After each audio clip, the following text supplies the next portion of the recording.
नमस्कार, मैं दीक्षा कोहली। आप देख रहे हैं संसद टीवी का बहुत ही खास शो इनसाइट। साल 2025 भारत के लिए सिर्फ एक कैलेंडर ईयर नहीं बल्कि एक ट्रांजिशन पॉइंट बनकर उभरा है। एक ऐसा साल जब भारत ने वैश्विक मंच पर अपनी स्थिति को मजबूत करते हुए खुद को एक की ग्लोबल इन्फ्लुएंसर और ट्रस्टेड पार्टनर के रूप में स्थापित किया है। तेज आर्थिक विकास, सक्रिय कूटनीति और वैश्विक चुनौतियों में रचनात्मक योगदान, इन तीनों के जरिए भारत ने न सिर्फ अपनी अंतर्राष्ट्रीय छवि मजबूत की है बल्कि विकासशील देशों के लिए एक व्यवहारिक मॉडल भी प्रस्तुत किया है। आज इनसाइट में हम इन्हीं सवालों पर गहराई से बात करेंगे। जानेंगे क्या भारत का ये वैश्विक उभार रणनीतिक दूरदर्शिता का नतीजा है और बढ़ते प्रभाव के साथ भारत के सामने कौन सी नई जिम्मेदारियां खड़ी हो रही हैं। देखिए हमारे साथ इनसाइट।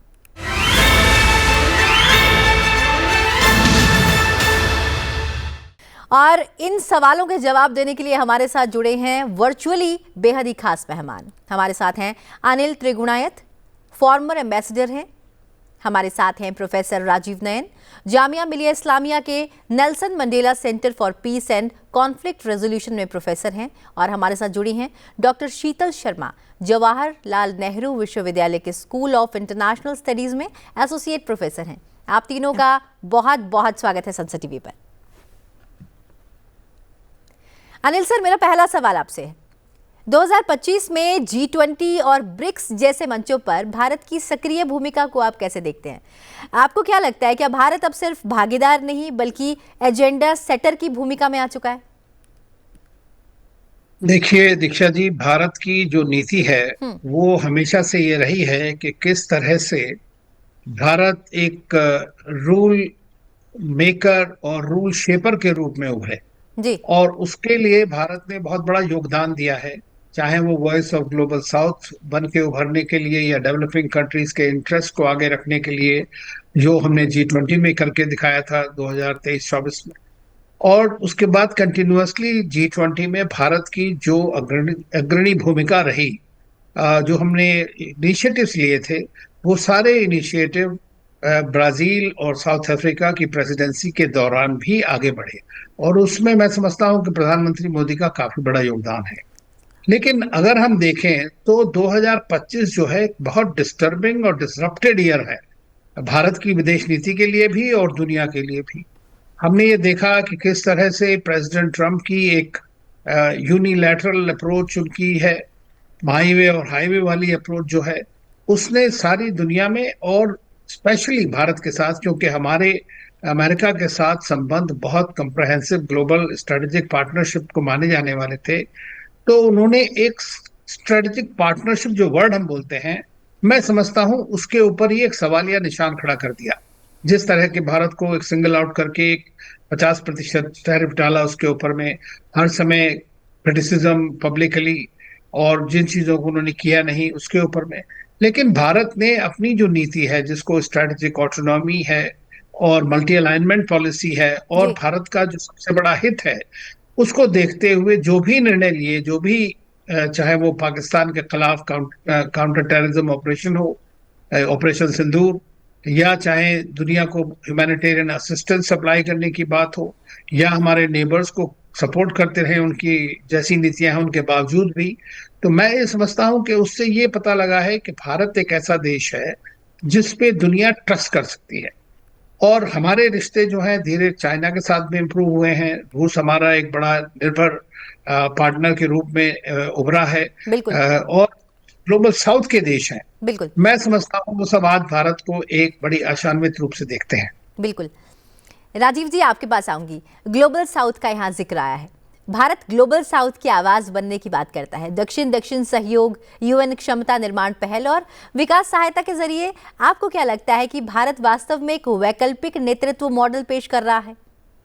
देखिए, भारत शुरू से आजादी के पश्चात से ही विभिन्न नामों से ही भले यह जाना जाता हो, कभी से नॉन अलाइंड मूवमेंट के नाम से कहा जाना जाता था, कभी नॉर्थ साउथ डायलॉग की बात भी की जाती थी, लेकिन अभी देखिए साउथ साउथ की जो बात की जा रही है, ग्लोबल साउथ की बात, जो इसे अब नया टर्म, काफी पॉपुलर नया टर्म हो गया है, इसकी जो सिद्धांत कहे या इसकी जो दर्शन कहे, फिलॉसफी कहे, या भारत के खुद के जो अपने सिद्धांत है, भारत की खुद की जो सभ्यता है उसमें निहित है। हम सबको साथ लेके करने चलने की बात करते हैं, वसुधैव कुटुंबकम की बात करते हैं, लेकिन जो नीचे दबा कुचला हो उसके बारे में हम ज्यादा हमेशा से चिंतित रहते हैं कि देखिए केवल राजा ही नहीं प्रजा भी होती है। तो जब विश्व व्यवस्था में अगर हम देखेंगे तो वहां पर जो ग्लोबल साउथ एक समय विकासशील देश के नाम से भी जाना जाता था, डेवलपिंग कंट्री के रूप में लोग कहते थे, जी। लेकिन आज के दिन में अगर देखेंगे तो इस ग्लोबल साउथ बड़ा ही डाइवर्स हो गया है। वह पुराना डेवलपिंग कंट्रीज के रूप में आप केवल नहीं देखना चाहिए, या पुराना एक जो साउथ मतलब कभी बस अविकसित राष्ट्र की तरह नहीं देखा जाना चाहिए। इसमें कई संभावनाएं हैं और कई राष्ट्र, एक जिसे राइजिंग नया टर्म चल रहा है, उदयमान राष्ट्र, तो ऐसे कई राइजिंग पावर्स भी इसमें सम्मिलित है। और इसमें कई ऐसे देश हैं निश्चित ही जो अभी उतने विकसित नहीं हो पाए जितना होना चाहिए, उनके यहाँ कई तरह की समस्याएं हैं। लेकिन हम एक नई फिलॉसफी के साथ आ रहे हैं। हम पुराने जो पैराडाइम है उससे पूरा डिस्कार्ड भले ही न करें, लेकिन उसमें परिवर्तन करके आ रहे हैं, उन्हें एक पार्टनर की तरह लाने का प्रयास कर रहे हैं। यही हमारा दृष्टिकोण और बाकी देशों के दृष्टिकोण में अंतर है। हम उन्हें एक्सप्लॉइट करने का, उनका शोषण करने की प्रवृत्ति नहीं रखते हैं। साथ साथ हम बहुत ही लुभावने छलावे मंत्र जो चीन दिया करता है वैसे भी हम नहीं देते हैं। बेल्ट एंड रोड इनिशिएटिव करके ले आए और वहां पर बेवकूफ बना के उनका इन्वेस्टमेंट करा दिया और उसके बाद वो फंस गए डेट ट्रैप में। तो हम बड़ा ही एक प्रैक्टिकल सोल्यूशन लेकर इन सारे देशों के बीच जा रहे हैं कि इसमें आर्थिक विकास भी हो, सांस्कृतिक जुड़ाव भी हो। देखिए एक जो नया पहलू कसकर उभरा हुआ, किस तरह से सांस्कृतिक जुड़ाव हो, वसुधैव कुटुंबकम के अंदर हो, उनका कॉन्फ्लिक्ट जहां हो रहा है उसमें हम कैसे उनकी मदद कर सकते हैं रिजोल्यूशन में, और किस तरह से एक आर्म्स जो है, चाहे जो व्यापार हो, आर्म्स का हथियार का व्यापार हो, सुरक्षा प्रदान करने के लिए किया जाए, न कि अपने देश के मिलिट्री इंडस्ट्रियल कॉम्प्लेक्स को उन्नत करने के लिए। एक साइड में तो आप बोल रहे हैं आर्म सप्लाई भी कर रहे हैं, दूसरी तरफ में उन्हें शांति की वार्ता समझा रहे हैं। बिल्कुल। तो इस तरह का जो दोहरापन है उसके विरुद्ध एक नए मापदंड के साथ भारत अपनी एक नई सोच लेकर आगे बढ़ रहा है, और इसे सोच को काफी उन्नत करके हमें विश्वास है कि आने वाले समय भले ही हम न कहें, एक विश्व गुरु के रूप में हमारी एक बैठेगी, हमारा एक छवि उभरेगी, और वो छवि कुछ दूसरे तरह की रहेगी। कहीं हम अपना गुरु बनकर किसी के ऊपर अपनी हेजेमोनी नहीं एस्टैब्लिश करना चाहते हैं। होता है गुरु शब्द जो ही आता है तो थोड़ा सा सब शिष्य बनना चाहते हैं, लेकिन अपनी ज्ञान को फैलाने की बात करेंगे।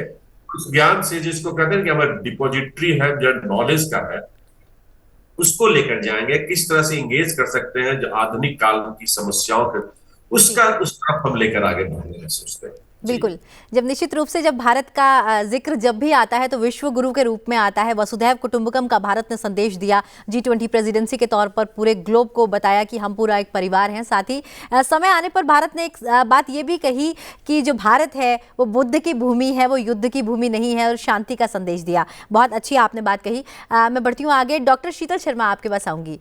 संयुक्त राष्ट्र शांति अभियानों में भारत की अग्रणी भूमिका रही है, चाहे वो पंचामृत प्रतिबद्धताएं हो या फिर अंतर्राष्ट्रीय सौर गठबंधन हो। आपको क्या लगता है कि भारत वैश्विक शांति और जलवायु नेतृत्व में क्या निर्णायक भूमिका निभा रहा है? दीक्षा, जैसा कि अभी दोनों एक्सपर्ट्स ने भी बताया कि भारत एक नेतृत्व की भूमिका तो निभा ही रहा है और साथ में एक निर्णायक भूमिका भी निभा रहा है। अब आपने बात की शांति मिशंस की और पंचामृत की। जी। अब अगर यदि मैं पंचामृत के बारे में बात करूं पर्टिकुलरली, जो कि हमारे जो विकसित भारत के गोल्स हैं उनसे भी काफी अलाइन करता है, तो उसमें एक नेट जीरो जो 2070 में हम अचीव करना चाहते हैं, उसके अलावा जितने भी 4 बाकी टारगेट्स हैं, जो एमिशन कट पे है, इंटेंसिटी कट पे है, 500 गीगावाट नॉन फॉसिल फ्यूल्स पे है, और साथ में रिन्यूएबल एनर्जी को 50% करना है। ये चार जो गोल हैं ये 2030 से संबंधित हैं। अब आश्चर्य की बात यह है, और ये हमारे लिए खुशी की भी बात है, कि हमारा एनर्जी बास्केट जो है, एनर्जी मिक्स जो है, वो तकरीबन 50% को छू चुका है। और इसमें एक नेतृत्व की भूमिका भारत का निभाना इसलिए भी इम्पोर्टेंट है क्योंकि देखिए यूरोपियन यूनियन जो है, यदि मैं यूरोप की बात करूं, यूनियन की बात करूं, तो वो एक नॉर्मेटिव एक्टर के रूप में पूरे विश्व में क्लाइमेट और एनवायरनमेंट के बारे में, क्लाइमेट चेंज के इम्पैक्ट के बारे में बात कर रहा है। यहाँ पे भारत की एक बड़ी भूमिका किस लिए है कि जैसा जो ग्लोबल साउथ साउथ की बात हुई थी अभी, या ग्लोबल साउथ का एक नेतृत्व करने की बात हुई है, भारत एक ब्रिज के रूप में काम करता है डेवलप्ड वर्ल्ड और डेवलपिंग कंट्रीज के बीच में। क्योंकि हमारी उतनी कैपेसिटीज है कि हम ग्लोबल हाई टेबल पे बैठे हैं, साथ में हम उनसे कंधे से कंधा मिला के चल रहे हैं, हम वहाँ पे शेपर हैं, इन्फ्लुएंसर हैं, और साथ में हम वो समस्याएं भी समझते हैं जिससे कि हमारा डेवलपिंग वर्ल्ड ग्रसित है। तो जो ब्रिज का काम कर रहा है भारत इन दो इकाइयों के बीच में, वहां पे बहुत निर्णायक भूमिका निभाएगा। हमारे जो टारगेट्स हैं वो हम समय से पहले अचीव कर रहे हैं और समय के साथ अचीव कर रहे हैं, और साथ में यही नहीं कि टारगेट अचीव हम खुद कर रहे हैं। अगर मैं यहाँ पे ग्लोबल हाइड्रोजन मिशन की बात करूं, जिसमें भारत तकरीबन 8 लाख करोड़ रुपए की इन्वेस्टमेंट करने वाला है अगले कुछ वर्षों में, नेशनल ग्लोबल हाइड्रोजन मिशन, और इसमें यूरोपियन यूनियन की भी काफ़ी भूमिका रहेगी कि हमारे साथ एनर्जी ट्रांसफ़र, टेक्नोलॉजी ट्रांसफर्स हैं, और किस तरीके से हमारी इंडस्ट्री को, हमारी मैकेनिज्म को जो है वो ग्रीन या ट्रांसफॉर्मेशन ग्रीन की तरफ हो।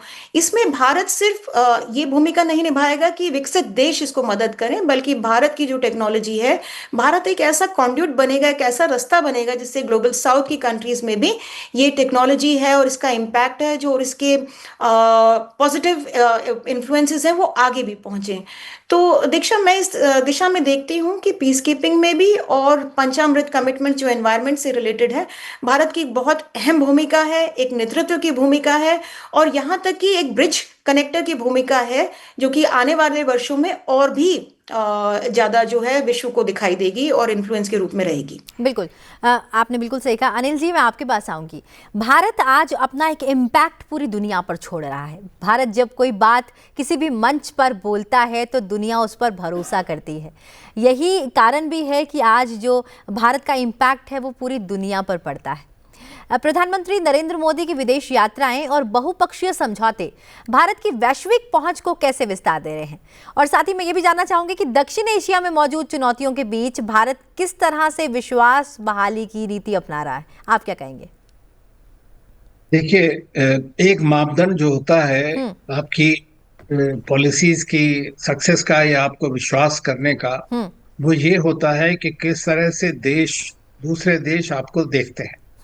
अब प्रधानमंत्री मोदी, मैं समझता हूं कि दुनिया के शायद एक ऐसे नेता हैं जिनको मैक्सिमम कंट्रीज ने एक्नॉलेज किया है कि किस तरह से भारत ने उनके साथ रिश्ते बढ़ाए हैं जी। आप वेस्ट एशिया में ही देख लीजिए, सबसे ज्यादा अवार्ड्स मुस्लिम देशों ने भारत के प्रधानमंत्री के ऊपर दिए हैं। वो एक मापदंड है। दूसरी चीज ये है कि हमारा जो भी कुछ भारत ने कहा है उसको करके दिखाया है। अभी प्रोफेसर साहब ने भी वसुधैव कुटुंबकम की बात कही, पंचामृत की बात कही। तो अगर आप ये देखें तो ये सारी चीजें, देखिए, फॉरेन विदेश नीति का सबसे बड़ा सिद्धांत है कि अपने देश की जो आवश्यकताएं हैं, नेशनल इंटरेस्ट है, उसको सबसे पहले पूरा करें। लेकिन भारत की विदेश नीति में एक नई चीज है, और वो ये है कि हम अपने बारे में ही नहीं सोचते, हम दुनिया के बारे में सोचते हैं। और वो जो वसुधैव कुटुंबकम जो है वो एक तरह से भारत के डीएनए में है। और इस बात को चाहे वैक्सीन मैत्री के टाइम पे हो, ह्यूमैनिटेरियन सप्लाईज और रिलीफ सप्लाईज के बारे में हो, बीइंग फर्स्ट रिस्पॉन्डर के बारे में हो, तो ये सारी चीजें जो है दुनिया इस बात को देखती है कि। और दूसरी चीज, सबसे बड़ी बात मैं समझता हूं कि भारत को ये भी देखते हैं कि principal value based foreign policy follow करता है जी। अब तो किसी भी मुद्दे के ऊपर में होगा तो हम हमेशा यही कहते हैं कि भाई डायलॉग, डिप्लोमेसी और शांति के जरिए आप करिए, उसमें अपना भूमिका निभाने की भी कोशिश करते हैं। तो विदेश में सब लोग इस बात को पसंद नहीं करते हैं, क्योंकि ज्यादातर वेस्टर्न कंट्रीज जो हैं वो एक अलायंस माइंडसेट है उनका, कि अगर आप हमारे साथ नहीं है तो आप हमारे अपोजिशन कैंप में हैं। लेकिन उसको भी आज की डेट में वो भारत किस तरह का देश है, किस तरह की उसकी फिलॉसफी है, कैसी सिविलाइजेशन है, इन सब बातों को अब धीरे धीरे वो समझने लगे हैं, बड़ा ग्रजिंगली। तो उसमें कोई बड़ी बात नहीं है। अब देखिए, यूरोपियन यूनियन के साथ हमारा इस जनवरी के महीने में फ्री ट्रेड एग्रीमेंट साइन होगा, यूके के साथ ऑलरेडी हुआ। अभी प्रधानमंत्री मोदी गए वहां ओमान के साथ, तो 50 देशों के साथ में हम फ्री ट्रेड एग्रीमेंट कर रहे हैं। और अमेरिका के ट्रेड रिस्ट्रिक्शंस के बावजूद भारत का ट्रेड भी बढ़ा है और इकोनॉमिक ग्रोथ भी हुई है। आज के देश में फास्टेस्ट ग्रोइंग मेजर इकोनॉमी है, और ये भी आपकी एक सक्सेस का, फॉरेन पॉलिसी की सक्सेस का एक मापदंड 2026 होता की ब्रिक्स की अध्यक्षता भी भारत के पास। है। ब्रिक्स की भी है, क्वाड जी की भी है, इंडिया अफ्रीका फोरम समिट की भी है, जी। एआई समिट की भी है। तो चार बड़े जो जो हैं उसके ऊपर हम करेंगे। लेकिन रही बात हमारे नेबरहुड की, तो नेबरहुड हमारा सबसे बड़ा चैलेंज बन के उभरा है। हम्म। सबसे देखा आपने मई में पाकिस्तान के साथ हमारा किस तरह से युद्ध हुआ, भारत ने उसको किस तरह से 88 घंटों के अंदर उनको, मेरे ख्याल से बिल्कुल ही जिसको कहते हैं घुटने पे ला दिया। बिल्कुल। और वो उस तरह से श्रीलंका को भारत किस तरह मदद मदद करता रहा, जैसा कि कहा भी गया कि चीन किस तरह से लोगों को बेट करके वहां पे करता है, लेकिन भारत ने कैसे उनको बेल आउट किया। मालदीव को आप देखें, अगर जो बिल्कुल इंडिया आउट कैंपेन के जरिए चला, आज मालदीव आपके बहुत क्लोज है। हम्म। और सबसे बड़ा हमारा जो मैं समझता हूँ एक चैलेंज रहा, वो है बांग्लादेश में। और बांग्लादेश जो है, जिसमें हमने बहुत ज्यादा इन्वेस्ट किया अपनी हम्म। नेबरहुड फर्स्ट पॉलिसी के तहत, जिसमें आप ये समझ लीजिए कि नॉन रेसिप्रोकल पॉलिसी है। मतलब हम उनके यहाँ इन्वेस्ट करते हैं, उनकी कैपेसिटी बिल्डिंग करते हैं, उनका इंफ्रास्ट्रक्चर डेवलपमेंट करते हैं। हम्म। हमारी एक छोटी सी एक्सपेक्टेशन से रहती है कि उसके सबके बदले में आप कम से कम अपनी जो लैंड है, अपनी टेरिटरी है, उसको भारत के सिक्योरिटी चैलेंजेस के लिए ना यूज करें। तो वही एक छोटा एक्सपेक्टेशन होता है। उसी में ही बांग्लादेश की जो इस वक्त की सरकार है, उसने खास तौर से एक बड़ा एंटी इंडिया स्टांस लिया है, और वो हमारे लिए एक चैलेंज है।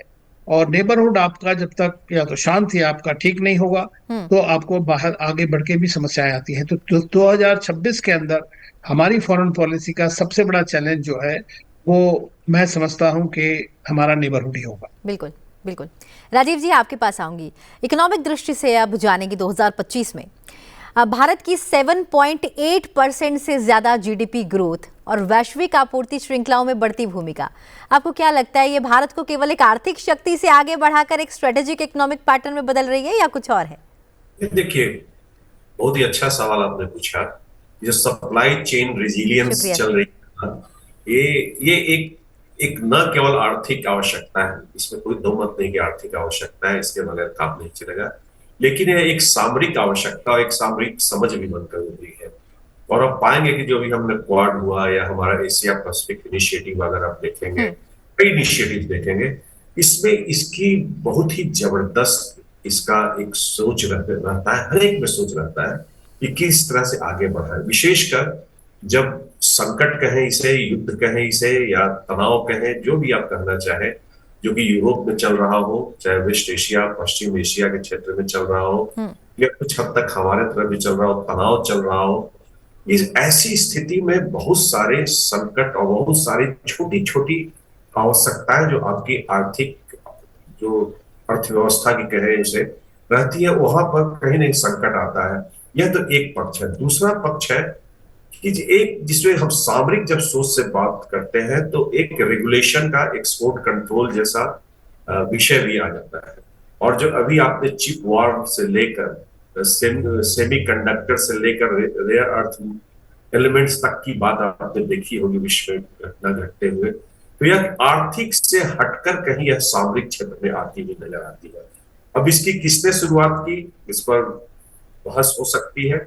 तो चीन ने शुरुआत की या पाश्चात्य देशों ने शुरुआत की, लेकिन इससे हुआ क्या कि पूरी की पूरी दुनिया की अर्थव्यवस्था पर लगा कि एक संकट सा मंडराता जा रहा है, एक आवश्यक है। अब देखिए, रेयर अर्थ एलिमेंट्स है, भले ही कीमत इनकी बड़ी कम हुआ करती थी, लेकिन आपके कई महत्वपूर्ण उद्योग है, जिसे हम की इंडस्ट्री कहते हैं, वहां पर इसकी आवश्यकता ज्यादा होती थी। लेकिन चीन ने शुरुआत की कि उसे कंट्रोल करना शुरू किया। जो एक वेस्टर्न, एक टूल्स बॉक्स जिसे कहते हैं, एक जो यंत्र था, उसका इस्तेमाल उसने पूरी दुनिया पर किया, केवल पाश्चात्य देशों पर ही नहीं किया, हर के ऊपर किया। भारत का भी उसकी सूची अगर देखेंगे, तो भारत के लिए भी कहीं ना कहीं नियंत्रण है।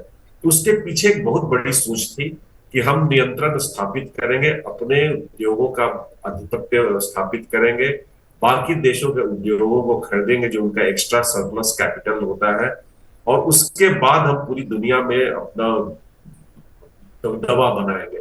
पाश्चात्य देश का शुरू के दिनों में, तो ट्रंप 1 जब था, तो उसने इस बात को पहचाना लेकिन ट्रम्प 2 आते आते जी। वो बड़े ही गंदी व्यापारिक भूमिका में नजर आया कि बहुत ही क्षणिक, जिसे कहते हैं ना, एडहॉक बिल्कुल ट्रांजैक्शंस में घुस गए। बिल्कुल। इस सप्लाई चेन, जो ग्लोबल सप्लाई चेन, जो स्टेबिलिटी की बात होनी चाहिए, रेजिलियंस की बात होनी चाहिए, उस पर वो थोड़ा कम ध्यान दिए। भारत बायलैटरल, जिसे कहते हैं द्विपक्षीय, त्रिपक्षीय, बहुपक्षीय, जी। सारे जो मंच है उसका इस्तेमाल करके केवल अपने लिए ही नहीं, जैसा कि अभी बात की थी त्रिगुनायत साहब ने कि देखिए हमारी अपनी राष्ट्रीय हित तो सर्वोपरि सर्वप्रथम होता ही है, लेकिन आज के दिन में जिस तरह की अर्थव्यवस्था बनी है, हम पूरी की पूरी दुनिया की अर्थव्यवस्था की भी चिंता करनी पड़ेगी, बिल्कुल क्योंकि आपको बाहर से भी आते हैं सस्ते दाम पर, नहीं तो आप महंगी वस्तुओं को अगर आप लगाएंगे अपने उद्योग में या किसी भी वस्तु के उत्पादन में, तो आपको मुश्किल हो सकती है। ठीक बिल्कुल है, हम ध्यान देंगे। तो इसलिए हमने पूरा का पूरा ग्लोबल सप्लाई चेन के एक हेल्दी कहिए रूप के लिए, एक स्वस्थ रूप के लिए हमने काफी प्रयास किया है और जी। हर मंच का उपयोग किया है। और अभी तक देखिए हम सफल हुए न हुए, लेकिन दुनिया इस बात को समझ रही है। बिल्कुल तो इस बात को जो समझ रही है उसको क्रियान्वित करने की आवश्यकता है, जी। स्थापित करने की आवश्यकता है। और ये हमारे आने वाले सालों में हमारी और भी सजग और एक सफल भूमिका होनी चाहिए। बिल्कुल। डॉक्टर शीतल, आपके पास आऊंगी। वैश्विक शासन और बहुपक्षीय संस्थानों में सुधार की जो बढ़ती मांग है, इसके बीच आपको क्या लगता है, भारत उभरती शक्तियों की अपेक्षाओं और विकसित देशों की जिम्मेदारियों के बीच संतुलन बना पा रहा है? दीक्षा, दो तीन बातें हैं जिसमें भारत ने इस वर्ष में कुछ कठिनाइयां भी फेस की, आप कह लीजिए चुनौतियां थी भारत के सामने, और इन चुनौतियों को भारत ने बड़े अच्छे से नेविगेट भी किया। अब सबसे पहले अगर हम शुरू करें, ट्रेड से बात करनी शुरू करते हैं, तो ट्रम्प एडमिनिस्ट्रेशन ने काफी झटके दिए, सिर्फ भारत को ही नहीं पूरे विश्व को दिए, पर भारत ने किसी तरीके से अपना संयम दिखाते हुए इसको नेगोशिएट करते हुए आगे बढ़ा। और इसके अलावा भारत ने कई देशों के साथ एफटीए साइन किए, और न्यूजीलैंड के साथ काफी बात हो चुकी है, यूरोपियन यूनियन के साथ होने वाला है। दूसरा, जियोपॉलिटिकल बैलेंसिंग जो भारत ने की है। अब इसमें आता है मल्टीलैटरल ऑर्गेनाइजेशंस, और आप समझ लीजिए कि भारत किस तरीके से दूसरे देशों के साथ संबंध बनाता है। मैं फिर से यहाँ पर यूरोप को लाऊंगी कि यदि आप यूरोपियन यूनियन को देखें तो भारत के यूनियन के साथ भी और भारत के इंडिविजुअल मेंबर स्टेट्स के साथ भी काफी घनिष्ठ और अच्छे और मजबूत संबंध रहे हैं।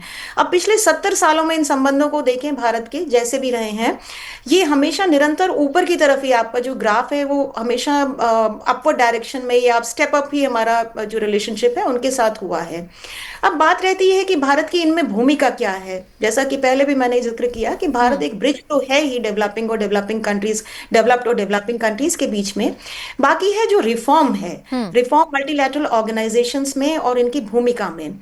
अब भारत का सिर्फ यही क्वेस्ट नहीं है कि भारत को permanent membership UN security council की मिल जाए और वो वैसा ही बर्ताव करे जैसे कि 5 कंट्रीज कर रहे हैं, जो अपना पर्सनल इंटरेस्ट है उसके रहते तो वो काम करेंगे, अदरवाइज वो यूएन को दरकिनार करके और ये अपनी वीटो पावर का इस्तेमाल करेंगी। जी।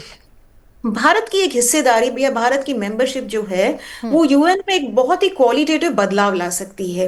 अभी क्वालिटेटिव बदलाव किस तरीके से हैं? अभी एम्बेसडर साहब ने जिक्र किया कि हम सिर्फ इंटरेस्ट पे काम नहीं करते, हम वैल्यूज पे भारत की फॉरेन पॉलिसी बेस्ड है। इसी तरह आप ये समझिए कि सिर्फ वैल्यूज की बात नहीं है, भारत जो है वो म्यूचुअली सेंसिटिव भी है और भारत जो है वो म्यूचुअली रिस्पेक्टफुल भी है। इन दो चीजों के ऐड होते ही भारत सिर्फ यहाँ पे अपने इंटरेस्ट को आगे करने और या अपने इंटरेस्ट पे बढ़ने के काम नहीं करेगा। जैसे नयन सर ने भी अभी कहा कि भारत जो है वो एक नेतृत्व की भूमिका में आएगा और ग्लोबल साउथ को एक ऐसे ही लीडर की जरूरत है जो जाकर इन मल्टीलैटरल ऑर्गेनाइजेशंस में उनका पक्ष आगे रख सके। इसके अलावा आप देख लीजिए इंडो पैसिफिक में देख लीजिए या क्वाड में देखिए, ब्रिक्स में देखिए, यहाँ पर भी भारत की भूमिका सिर्फ यही नहीं है कि भारत अपने एक छोटे से फ्रेमवर्क के तहत काम करते हुए अपना ट्रेड बढ़ाए। तो म्यूचुअल इंटरेस्ट के साथ साथ यदि आप वैल्यू की बात करते हैं, वसुधैव कुटुंबकम की फिलॉसफी के तहत चलते हुए काम करते हैं, तो दीक्षा मैं ये समझती हूँ कि भारत की सिर्फ एक एज अ फंक्शनरी आप नहीं देख सकते भारत को एक as a leader, as a influencer आप देखेंगे, जो कि पूरे के पूरे इंटरनेशनल रिलेशंस के टेम्पलेट को चेंज करने की क्षमता रखता है। बिल्कुल और ये इंटरनेशनल टेम्पलेट चेंज करना इसलिए भी जरूरी है कि बिल्कुल पिछले 70-80 वर्षों से केवल कुछ कंट्रीज जो हैं वो डिक्टेट कर रही हैं और बाकी जो फॉलोअर्स रही हैं। बिल्कुल तो यहाँ पे आपको एक ऐसा टेम्पलेट करना है कि जहाँ पे सब पार्टिसिपेशन की बात करें, भागीदारी की बात करें, ना कि फॉलोअर या डिक्टेटर का टेम्पलेट रह बिल्कुल जाए। तो मैं समझती हूँ कि 2026 के आगे भारत को कुछ क्षेत्रों में ऐसे प्रमुख कदम उठाने पड़ेंगे जहां पे भारत पार्टिसिपेटिव अप्रोच को लेते हुए सबकी भागीदारिता को निश्चित करते हुए एक बिल्कुल अहम भूमिका निभाए, ना कि एक फॉलोअर की भूमिका में मैम, रहे। 2026 की आपने बात की, एक क्लोजर रिएक्शन मैं आप तीनों का लेना चाहूंगी, अनिल जी, राजीव जी और डॉक्टर शीतल। भारत की वैश्विक छवि मजबूत होती है तो जिम्मेदारियां जाहिर तौर पर बढ़ती हैं। 2047 में हम विकसित भारत की लक्ष्य की ओर बढ़ रहे हैं। ऐसे में किन आंतरिक सुधारों और वैश्विक प्रतिबद्धताओं पर सबसे ज्यादा फोकस करना होगा? एक एक रिएक्शन छोटे छोटे आपसे लेना चाहूंगी। अनिल जी।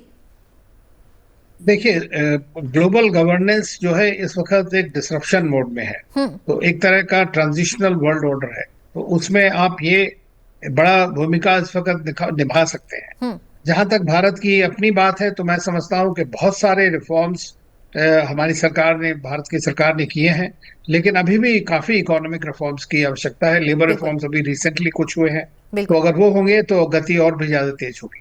बिल्कुल, गति के साथ प्रगति। राजीव जी।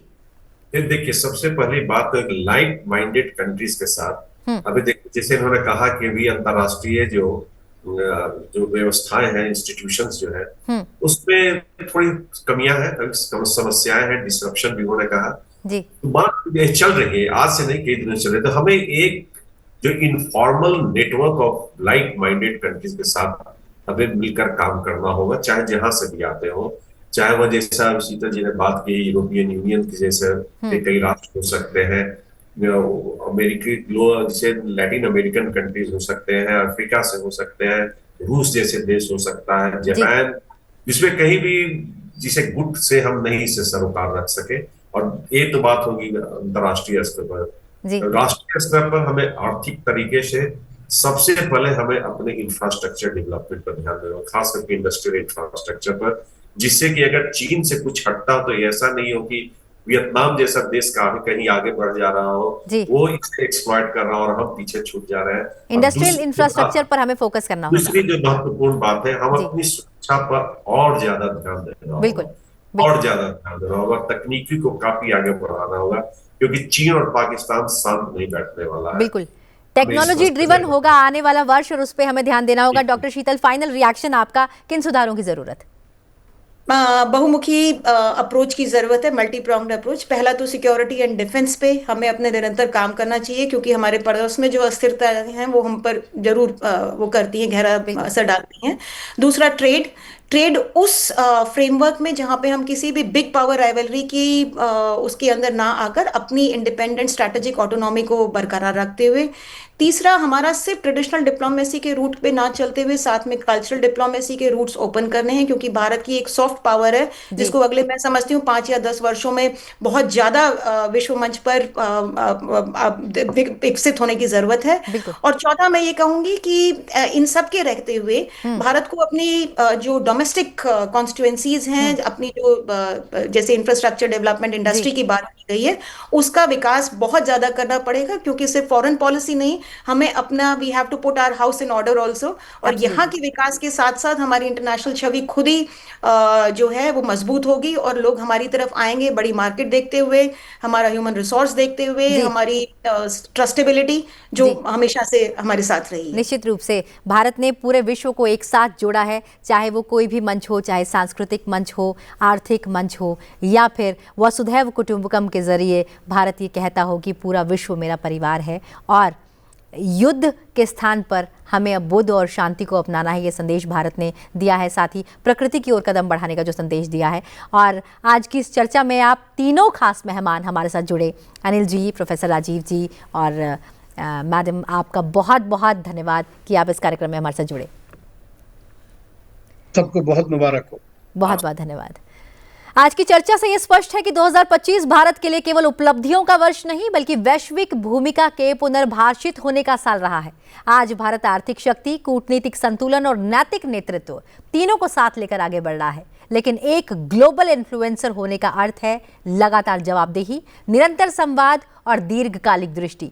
आने वाले वर्ष में असली परीक्षा यही होगी कि भारत अपने बढ़ते प्रभाव के साथ वैश्विक भरोसे को किस तरह निभाता है, और निश्चित रूप से भारत इस भरोसे को निभाएगा। इसी बात के साथ अभी के लिए दीजिए इजाजत। बने रहिए सनसद टीवी के साथ। नमस्कार।